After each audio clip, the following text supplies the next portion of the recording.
ما تيجوا بينا النهاردة نعمل البسكوت السهل والبسيط ومش هياخد منك وقت خالص ولا هنحتاج كمان لخلاط. مش عايزة اقولكوا على الريحة والطعم وسهل جدا.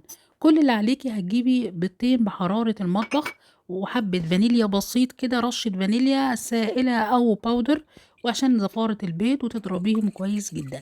مش هنحتاج لخلاط ولا هنحتاج كمان لمضرب البيض. كل حاجة هنضربها بالمضرب السلك. بعد ما ضربنا البيض كويس هننزل بقى بنص كوباية من السكر الخشن، وهنضربه كويس جدا لغاية لما تحسي ان هو داب شوية مع البيض. بعد كده هنحط معلقة كبيرة من الزبادي، وبيدي طراوة حلوة قوي. اتبعي معايا الخطوات، هتبقى الطريقة جميلة وهتنجح معاكي. وبعد كده هتنزلي بقى بكوباية الا ربع من الزيت، الزيت النباتي العادي، وبتضربيه برضو كويس جدا. وبعد كده هنزل بمعلقة كبيرة من اللبن الباودر، برضو دوت مع الزبادي بيدي طراوة برضو مع البسكوت. وبعد كده بقى هننزل باربع كوبايات من الدقيق، وبس هتنزليهم دفعات، ومعلقة صغيرة من الملح، ومعايا معلقتين صغيرين الأول من البيكنج باودر، ومعلقة كبيرة من الشمر على اليانسون محمصاه وطحناه. بطحنه كده نص طحنة، بيدي ريحة ونكهة وطعم خرافة. كويس كده، يبقى بعد ما حطينا الملح والبيكنج باودر والشمر واليانسون، هنضربهم مع بعض. وبعد كده تنزلي بقى ببقية المقادير الدقيق، وزي ما قلت لكم 4 كوبايات من الدقيق، ممكن يحتاجوا 3 كوبايات ونص الا 4، بس اهم حاجة عشان كده بقولك انزلي دفعات بالدقيق. هم خدوا معايا بالظبط 4 كوبايات، وهتعجنيها كويس جدا لغاية لما تحسي ان هي بتتكور معاكي وملمسها بيكون ناعم. كل اللي هتعمليه بعد ما تعجنيها كويس، هتغطي عليها بس كده يا دوبك 10 دقايق بس ترتاح العجينة. هي طبعا مش هتخمر لان ده بيكنج باودر ما بيخمرش، لكن احنا هنسيبها ترتاح شوية. بعد مرور بقى الوقت ال10 دقايق دول لما سبتها ترتاح، بصراحة مش عايزة اقول لكم ملمس العجين عامل ازاي. هترشي رشة دقيق بسيطة كده على الرخامة بتاعتك، وهتفرديها اكنك بالظبط كده هتلف فيها رول. لكن احنا مش هنلفها، احنا هنفردها بالسمك بتاع سنتي كده. وبعد كده هتجيبي بقى اي قطاعة عندك.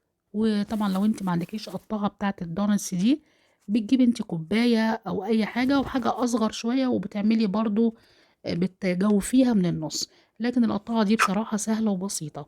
بعد ما قطعت الكمية كلها، باخد بقى البواقي ديت، طبعا مش هرميها، هعملها تاني وهعجنها لغاية لما اخلص كل الكمية بتاعت العجين. وبعد كده بترصيهم بقى على الصينية بالراحة وبشويش كده علشان ما تتكسرش منك. وهبصي الجزء اللي هو فاض من العجينة برضو بعجنها تاني، وبرضو بفردها، وبرضو بقطعها لغاية آخر واحدة.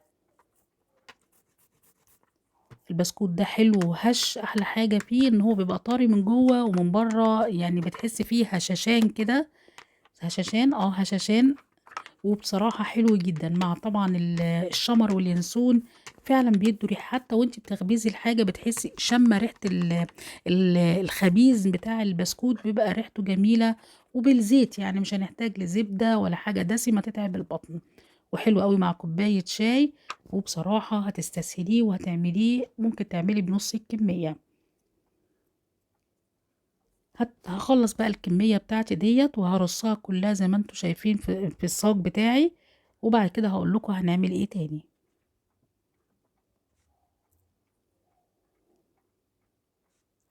طبعا احنا في الوقت دوت بكون مولعة الفرن على درجة 170 ل180. ما تكونش حامي قوي، يعني بيكون سخن بس مش حامي قوي لدرجة انه يخش يبقى يتلسع. وزي ما انتم شايفين، بصوا انا رصيت البسكوت بتاعي في الصاج. دلوقتي بقى انا ممكن احط صفار بيض وادهن الوش، بس عشان في بيض جوه العجينه مش عايزه زفاره.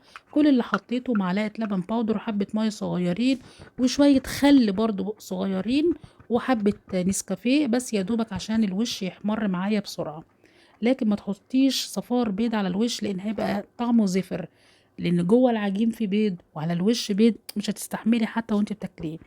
فالطريقه دي حلوه جدا. وبالشوكه كده عملت زي علامات، ودخلته في الفرن زي ما انتم شايفين، ما كملش معايا ربع ساعه.